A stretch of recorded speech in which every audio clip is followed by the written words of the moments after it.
সকলকে শুভেচ্ছা জানাচ্ছি। আমরা মূলত আজ এসেছি খুলনা জেলার কয়রা উপজেলার বেতকাশি ইউনিয়নে। ঘূর্ণিঝড় আম্পানে 4 মাস অতিবাহিত হয়ে গিয়েছে, কিন্তু এখানের যে জোয়ার ভাটার সাথে কিন্তু এখানকার মানুষ প্রতিনিয়তই সংগ্রাম করে এখনো তাদের জীবন অতিবাহিত করছে। বলতে গেলে এখানে যে সকল সমস্যা আসলে প্রকট, তা রান্না খাওয়া এবং স্যানিটেশন ব্যবস্থা সহ অসংখ্য সমস্যায় জর্জরিত এখানকার মানুষ। এই যে বিগত 4 মাস যাবৎ তারা কিন্তু বিভিন্নভাবে এই খাওয়া দাওয়া কিন্তু করে আসছিল, কিন্তু তাদের যে চুলা, সেই মাটির চুলাগুলো কিন্তু নষ্ট হয়ে যায়, যার ফলে কিন্তু রান্না করে যে খাওয়ার সেই পরিস্থিতিও তৈরি হয়নি।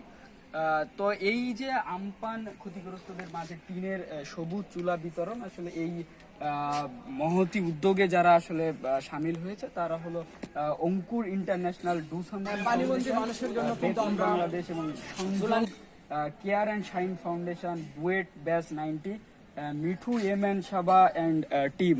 তো এই যারা আসলে এই মূলত এই মহতি কাজে অংশ নিয়েছে তাদের সকলের প্রতি কৃতজ্ঞতা জানাচ্ছি।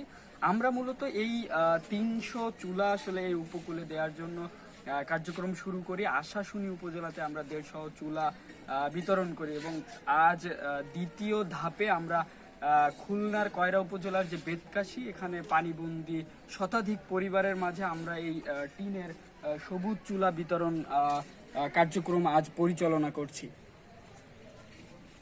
ধন্যবাদ সবাইকে এবং এই মহতি উদ্যোগে যারা সামিল হয়েছে সকলকে কৃতজ্ঞতা জানাচ্ছি।